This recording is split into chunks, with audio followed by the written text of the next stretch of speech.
what you need is a piece of paper and a pair of scissors, a pencil, and some type of glue. You can use Elmer's liquid glue, you can use rubber cement, or the best thing to use would just be a glue stick. So for your piece of paper, what you're ultimately going to need to do is cut it into 4 equal squares, about 3 inches by 3 inches. One long fat strip, 9 inches long, 1.5 inches wide, and 2 skinny strips, 9 inches long, 1/2 inch wide each. We have printout that you can find and print out where you don't have to actually measure these, and then you can just cut them out yourself. Or you can measure them at home.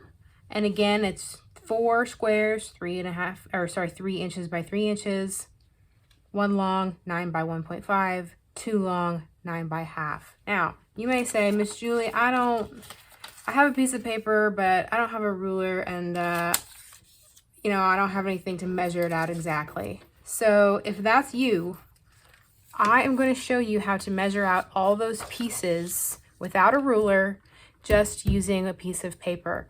So if you are one of the lucky people who already have a printout and you can go ahead and cut them out, you can go ahead and do that and skip ahead. But I'm going to start now showing you how to cut the pieces we need out of one blank piece of paper. Okay? Got it in front of you? All right. You're going to fold it in half. Just, folding it in half this way. Crease it. Now unfold it. So we have this line going down the middle, and you can lightly, very carefully outline that so you don't miss or you don't lose it. So we know that our square, we want to make a big square. It's going to be that wide, and we want it to be the same tall as it is wide. So I want you to grab a second piece of paper, any color, and this is going to be your fake ruler real quick, okay? So take your fake ruler and line it up with your paper and make a little mark where that halfway point is. Okay, so I have a little mark there. So now I know that I want my square to be that tall. So I'm going to turn my paper to the side, line it up with the corner, find the mark down here, and mark on the white page. So now I know how tall my square is going to be. I'm actually going to do that on the other side of the square, so I'm going to line it up with my middle fold, find the mark on my fake ruler, mark it on my white piece of paper. Okay, so now I have marks on my paper showing me where I'm going to draw the line across the bottom of this. Use my fake ruler as a little straight edge. Draw a straight line. So now I have a big square that is equal sizes on all sides. And I'm going to cut that out and leave the paper, the rest of the paper intact, because we're going to use the rest of the paper for other parts. Cut that out.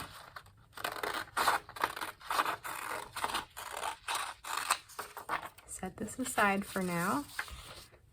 All right, so we have a big square. We're going to turn it into 4 squares. And I think you guys are smart enough to know how to do that. Yep, we're going to fold it in half once.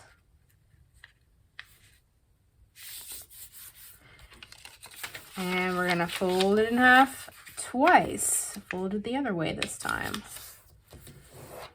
Now open it back up, and you can see our lines where we can cut our squares. So be as careful as you can. We want good craftsmanship here, and that takes patience and being very careful and knowing that it is not a race. You can pause this video anytime you want and go at your own pace. So there we have it, our 4 equal squares that we did without a real ruler. So set those aside, you will need those. And then get that piece of paper back. Now we're gonna do our long skinny pieces that we need. Let's start by folding up from the bottom just a little skinny piece. Like skinny, like half an inch, or like the size of your like pinky nail. Or the size of your thumbnail if you have small thumbs. It's just a little skinny piece, and we're gonna cut. We're gonna cut that out.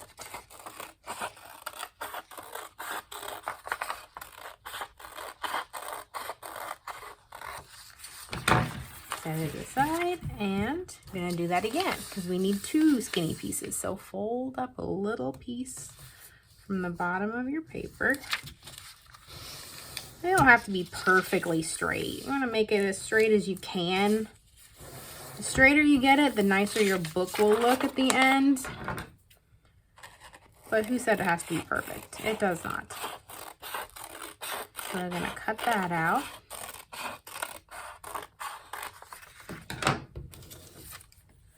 And then we have 1 fat, long, skinny piece. So this one you're going to fold up the bottom and make it fatter than the other 2. It can be like double the size of the other 2. Crease that. See? And now I'm going to cut that.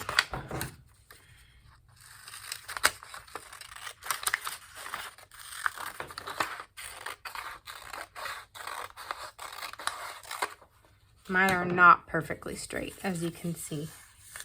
That's okay. You can use a ruler to do that if you want yours to be really straight.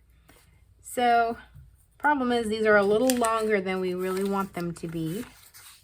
So I'll tell you a secret of how long we want these to be. We want these to be 3 times as long as our square.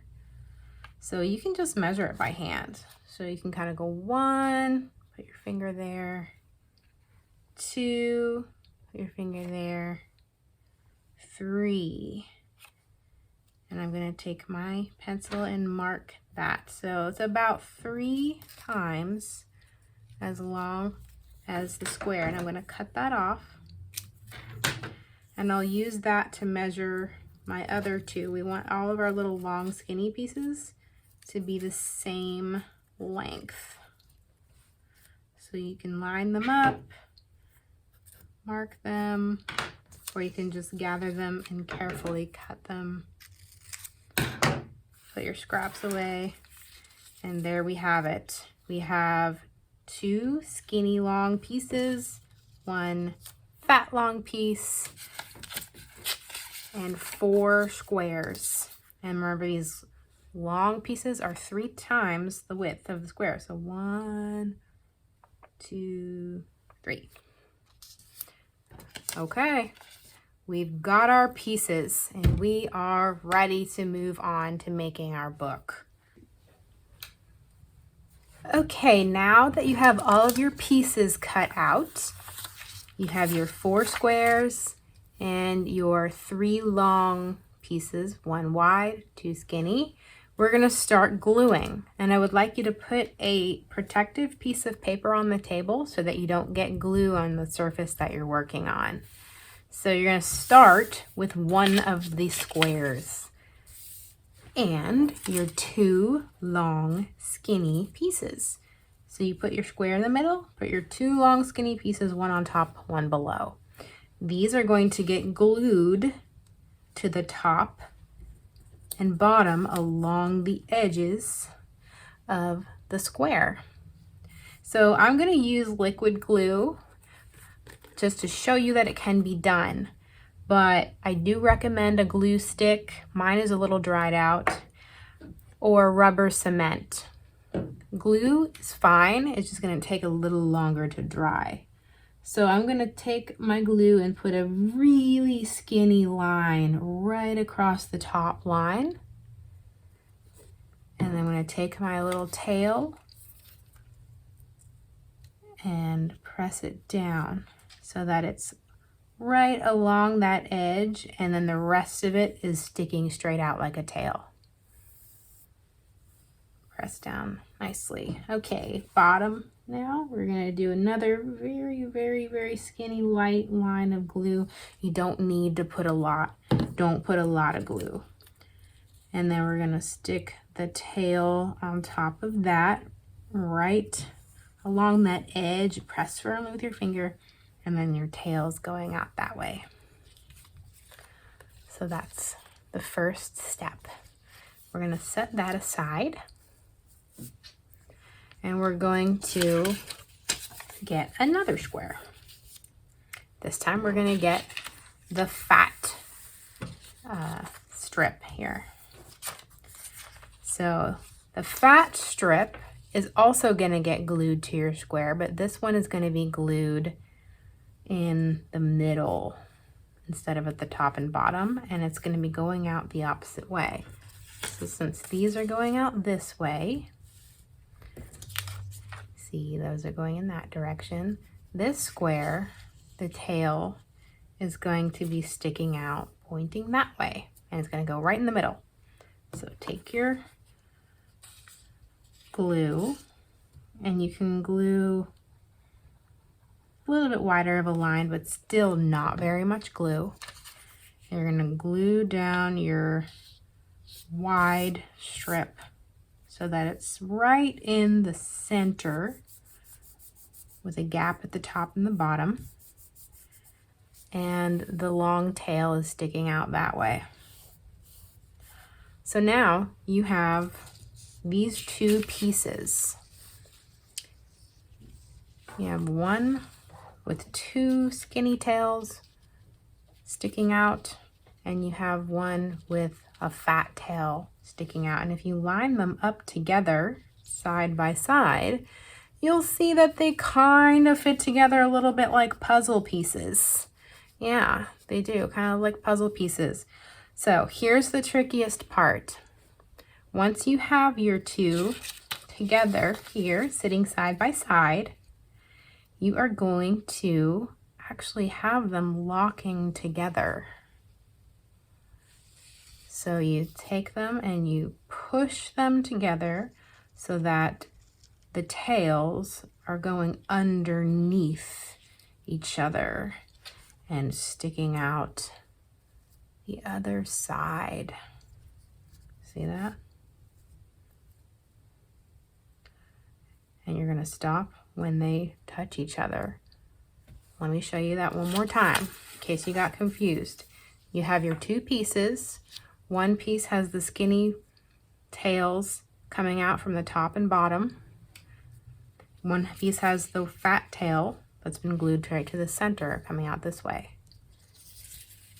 You line them up so that they're sort of like puzzle pieces fitting together, or like a key and a lock. And then you slowly push them together so that the tails are going under each other.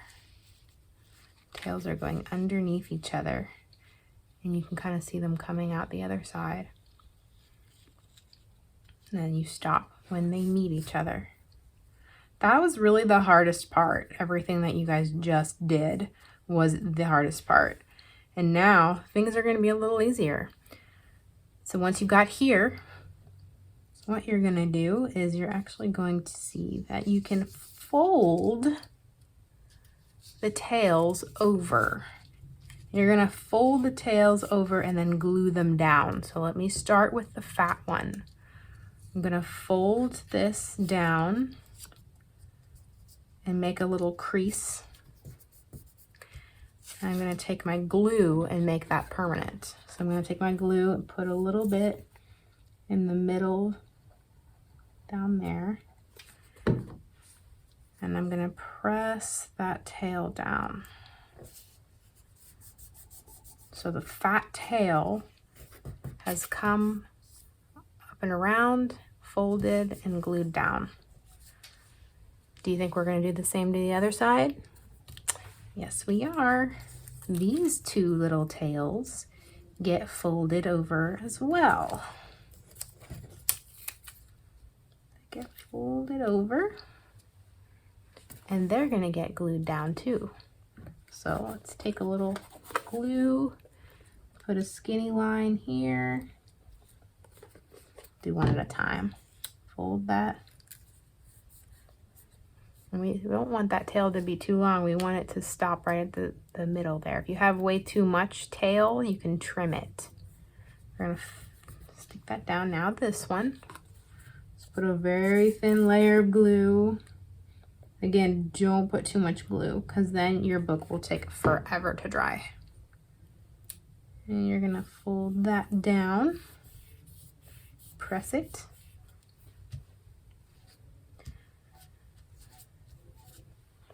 One more step.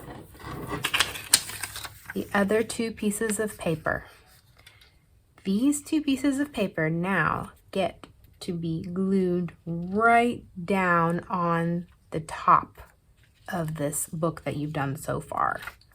Right down on the top. So what we're going to do is we're going to take a little bit of glue and we're just going to lightly dot the whole surface with glue. I don't want to put too much glue on because like I said, it will take just forever to dry, but I'm kind of like putting dots all over it because I do want glue on all surface of the book that we just made. And you could maybe use your finger to spread it around, but beware if you do that, you're gonna have some kind of dirty, sticky, messy hands. But you know what? I don't think there's anything too wrong with that because artists have messy hands and that's fine. So you're gonna get a thin layer of glue all over that top surface of what you just made. And then you're gonna take these two pieces of paper that are left over, start one at a time, and you're gonna just put it right down on there like a sandwich. Smooth it out. Now this one. And you can have a little gap in the middle. Just a little gap. Smooth that out. Make sure that the whole thing is nice and firmly stuck down. No corners peeling up or anything. Again, craftsmanship is very important here. Craftsmanship. So when you're done with that, it should be white and blank on one side. And then the other side, you can kind of see that there's the thick tail there and the thinner tails down there. We want to wait for this to dry before we decorate it and before we write on it. So set that aside to dry, especially if you use liquid glue, because this takes the longest to dry. And once it's dry, we are going to make our story, and I'll show you how your mystery book unfolds. Okay? All right, so if your book feels totally dry, then you are ready to move on to learning how to unfold your secret book. You know it's totally dry if it doesn't feel cold. Sometimes, especially if you used liquid soap, you can tell that it's still too wet because when you put your fingers on it, it feels cold. But this one doesn't. It feels totally dry, and yours might take a little bit of time to get to that point. But when it is, you're going to pick it up and you're going to see that you have your front cover, just like a regular book, back cover. And when you open it up, you have 2 blank pages on the inside. Now, this crack in the middle is where the magic happens. So to find your secret compartment, you're going to open that book up way back and turn those pages back. And you're going to find this crack in the middle. Take your fingers, stick it in there, and turn it inside out. Now we have a totally secret part of the book. Let me show you that again. I'm going to close the secret part, and I'm going to kind of pull it back around. Okay, we have the regular front, back. Open it up to the middle. Pull those pages back. Use your finger to, sometimes it's kind of hard to find it, but you use your finger to peel open that inside to reveal the hidden part of the book.